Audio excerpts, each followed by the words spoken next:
time you can click on more. Okay, you can request option for if you want a spot instance. Okay, so I'll go with the normal one. Well, we'll discuss about spot instance, dedicated instance, and on-demand instance later on.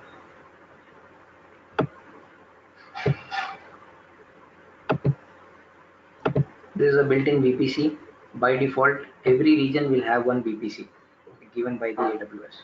Okay, so and these are the availability zones that I have. That is the subnet. Okay, so I have 1A, 1B, 1C. If I want to, do it my instance to be spinned up in 1A, then I'll select 1A.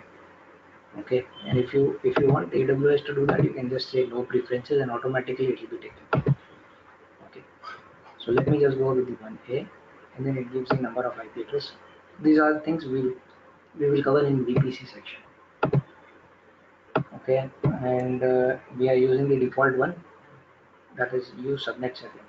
Okay, and for any questions or any doubt you have, you can always click on the I button, which gives you more detailed explanation of this.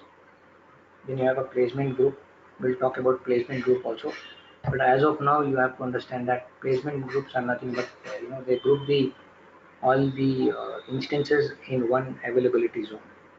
Okay, this is for application which requires high network and low latency. Okay, so maybe for a cluster of servers which requires to be physically connected and should be near to each other to avoid the latency, rather than passing it from one location to the other location. It requires application which requires high network throughput in the same LAN. You can use placement group. Okay, and then capacity reservation is something like you are giving AWS that you require how much capacity.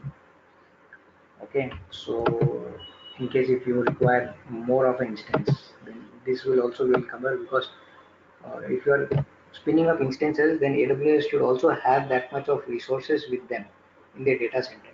Okay, so tomorrow if your application is scaling up and you require another 10, 20, 1,000, 10,000 people are coming, and you require more of an instance where your application should scale out, and AWS doesn't have that much of capacity to give you, then you should go for something like capacity reservation, where you should tell that we require another at least more 50 instances of C4. Okay, so they'll also be ready. IAM role, we will discuss this when we will cover IAM. So as of now, we will just leave it like that. Okay, shutdown behavior. When you shut down a system, do you want that system to stop or terminate? Okay, so let's keep it as stop now. We'll come back to this option again. Okay, when we spin up an Windows instance, so I'll keep it as default. So when I shut down my machine, it should stop the instance, it should not terminate it. Okay, so enable protection. So accidentally, if somebody, if you're a solution architect and if you are working on a console, all right, so if you have a lot of machines, 300 to 400 machines, then what you do is accidentally, if somebody tries to right click and terminate, and accidentally terminates the other instance, then this is much handy. So we have to press this and we'll check in the console what exactly happens to us. So we'll go with this option, protect against accidental termination. Okay, monitoring. So here we are actually enabling the CloudWatch detail monitoring. That means by default this system will be monitored every 5 minutes. But if you require more of a monitoring, detail monitoring, then you should go with enable cloud monitoring. That will be every 1 minute it will check this machine for the CPU, okay, for the disk, for the network and all. So, but this is, if we check it, then it will be extra cost that you have to pay. Okay, so for now we will just confine our listing to normal. So we'll keep it like that. Okay, so now the next option is tenancy. Okay, so this option is something like if you have some kind of a regulation or any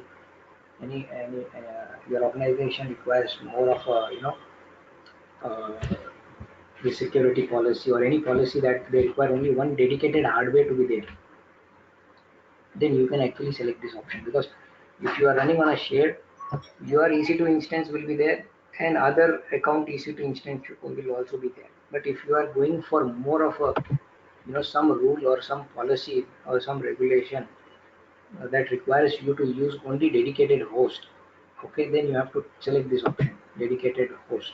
Okay, or probably if you have a license, if you have any license, for example, if you have IBM license or you have Oracle license, which actually will make it, to work only with that particular hardware, then Amazon gives you that option of dedicated host. You'll have to pay more, since we'll go with the default.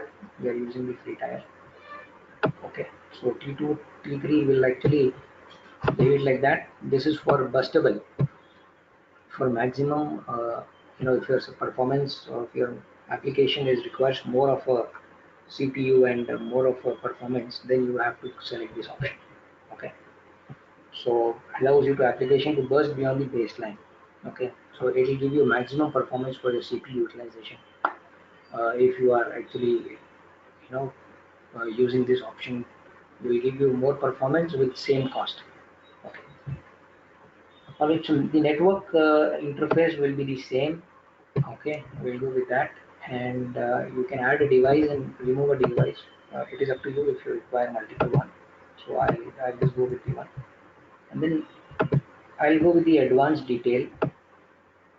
Okay, so this is option which is actually required for your bootstrapping.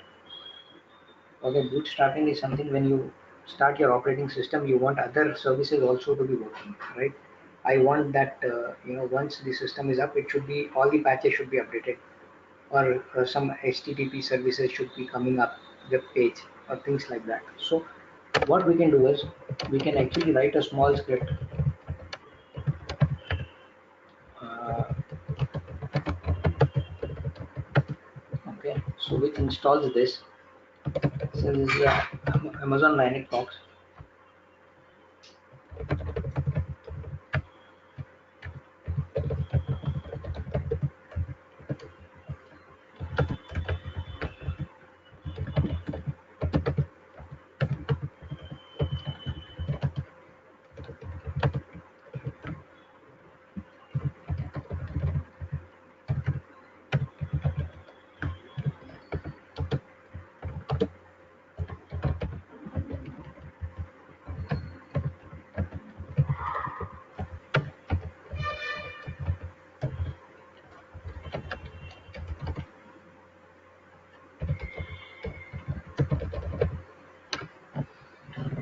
So this is a very standard this thing, you can get it on everywhere, it's on the net. Okay, so what it will do is it will start HTTP, it will install HTTP Apache. Okay, it start the services, and then once it is installed, this creates the directory where www.html. Okay, and then it creates the we are actually giving this web page is from, and then it takes the host name with the dollar this thing, and then you are starting the uh, restarting the services. Okay, if you are using CentOS or version 7 and above, then you have probably used system CTL. Okay, so I will take this option. Okay, whatever we discussed on this is this is all for your questions also, which will be actually asked, that you know will as and when we discuss, we will go ahead and then we'll touch more on this. So now comes a place where you are actually adding your storage. Okay, so by default it takes the root storage, that is the root device, and it is taking the 8 GB.